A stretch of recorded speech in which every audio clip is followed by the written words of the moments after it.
I never imagined I'd be recounting this story, but here we are. Moving into Oak Ridge Estates had felt like a dream when my wife, Sarah, and I settled in 3 years ago. Beautiful homes, immaculate lawns, quiet streets, and a community pool only a short walk away. It was perfect for our son Max, who has cystic fibrosis and relies heavily on swimming therapy to keep his lungs strong. What we didn't anticipate was Karen Willoughby, the HOA president, who treated the neighborhood like her personal kingdom. Karen was the living embodiment of suburban entitlement. Mid-50s, a flawless blonde bob that never shifted out of place, designer sunglasses permanently perched on top of her head, and a voice sharp enough to cut through sheet metal whenever she discovered something that violated her sacred HOA rulebook. And believe me, she worshipped that rulebook.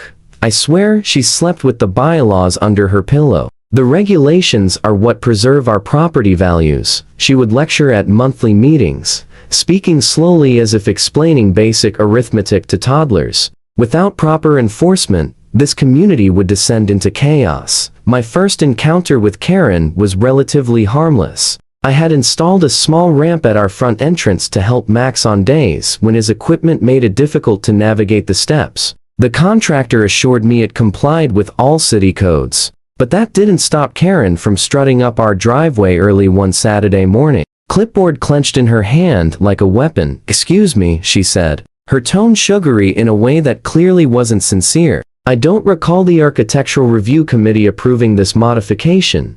She flicked her wrist toward the ramp as though it were an unsightly pile of junk ruining her perfect neighborhood aesthetic. I explained calmly that it was a medical necessity for my son, and even showed her the relevant section of the Americans with Disabilities Act that protected our right to install reasonable accommodations. She gave me a tight, brittle smile and walked away. But I knew instantly that she wasn't letting it go. Over the next few months, we started receiving violation notices for the most ridiculous infractions. Our trash cans were visible from the street for only 30 minutes past the designated window. The shade of white we used to touch up. Our fence trim was apparently eggshell, rather than the HOA-approved pearl.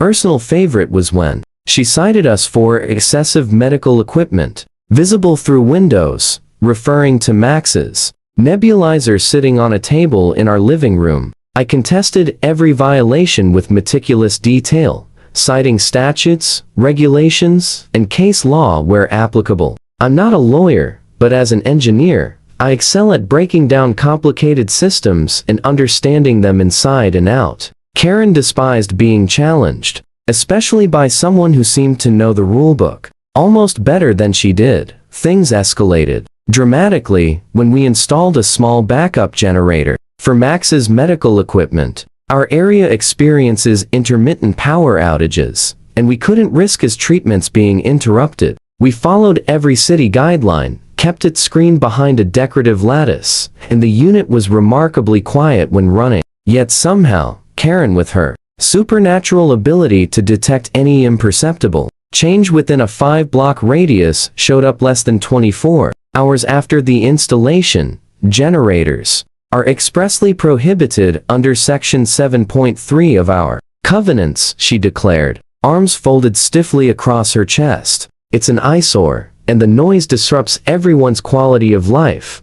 I invited her to listen to it in operation, which she did reluctantly, then pointed out politely that it was quieter than her husband's vintage Mustang he revved every Sunday morning without fail. I also explained that this too was protected under reasonable medical accommodation rules. Her face tightened. "We'll see about that," she muttered with a smile so cold it made my stomach twist. The board meets next week. The board, unsurprisingly, consisted mostly of Karen's friends and people far too intimidated to oppose her. But I came armed with printed laws, medical documentation, and statements from supportive neighbors. I even had Max's pulmonologist join via video to explain exactly why uninterrupted power was crucial for his treatment. Faced with clear legal liability, the board voted to grant us an exception. Karen didn't speak a word during the vote. She just gripped her gavel so tightly her knuckles turned ghost white. When the meeting ended, she brushed past me and whispered, "This isn't over, I dismissed her words as the empty frustration of someone unaccustomed to losing.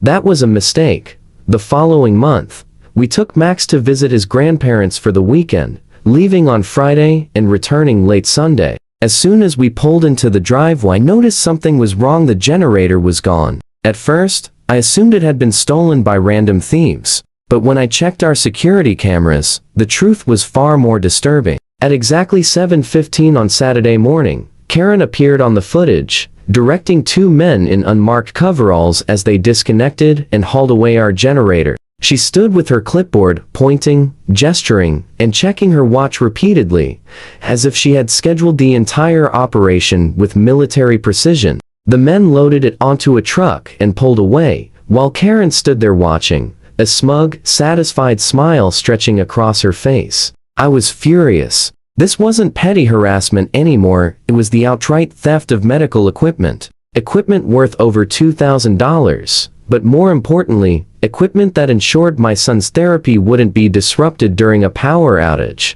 I picked up the phone immediately and called the police. 2 officers arrived in under 20 minutes. I showed them the security footage and laid out the entire situation. One of them recognized Karen the moment her face appeared on camera. "Mrs. Willoughby, the HOA president?" he asked, his eyebrows arching in disbelief. "We've had calls about her before."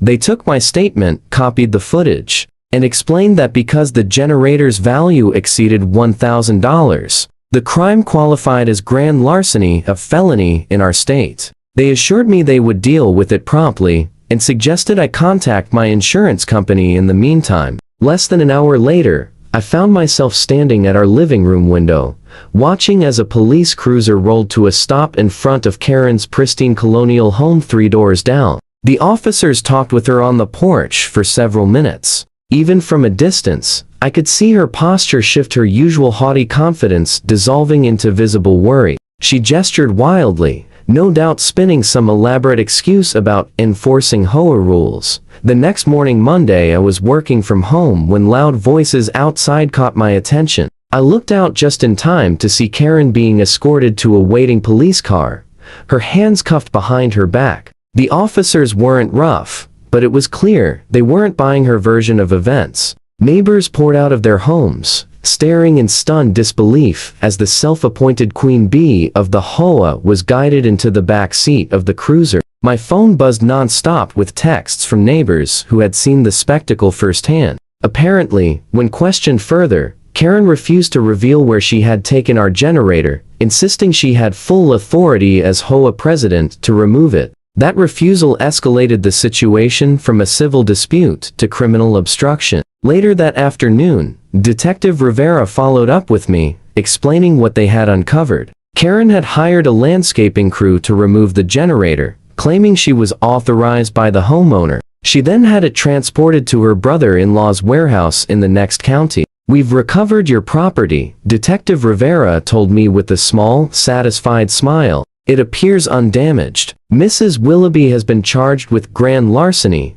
filing a false report, and obstruction of justice. And considering this involved medical equipment for a child, the district attorney is taking it very seriously." Karen was released on bail later that evening. I watched as her husband escorted her back home. He looked like he'd aged a decade in a single day. While she glanced nervously toward our house, her expression a mix of fear and venom. She immediately looked away when she realized I was watching from the window. The following week, an emergency HOA meeting was called. Instead of Karen at the head of the room, her vice president, Doug, a chronically anxious man who had always acted as her obedient yes-man, stood at the podium. The room crackled with tension as he announced that Karen had been temporarily removed from her position, pending the outcome of her legal case. When he opened the floor for comments, something remarkable happened. Neighbors who had been too afraid to speak up for years finally found their voices. One after another, they recounted their personal horror stories about Karen's tyrannical behavior. It was as if a dam had burst. Years' worth of resentment came rushing out, stories of arbitrary fines, personal vendettas, and selective enforcement of the rules she weaponized to maintain control. By the end of the meeting,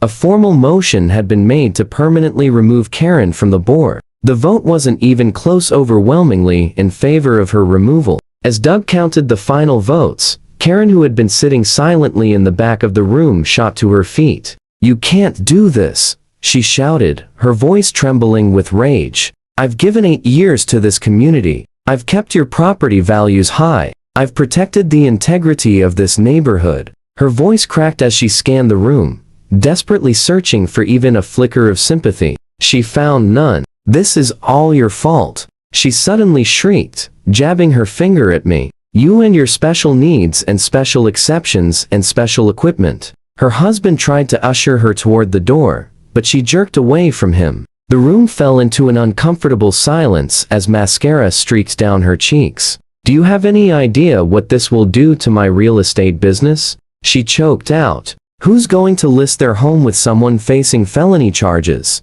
For the first time, I saw real fear in her eyes, not fear of losing authority, but fear of genuine consequences. Legal fees would be steep, but the damage to her reputation in our small community might be impossible to repair. Without another word, she spun on her heel and stormed out, the door slamming behind her with a final, echoing thud that felt like the end of an era. Doug cleared his throat and attempted to move on to the next agenda item, but I barely heard him. I was still absorbing the reality that after months of harassment, intimidation, and threats, justice had finally found its way to Karen Willoughby, and all it took was her own arrogance leading her to commit a felony against herself.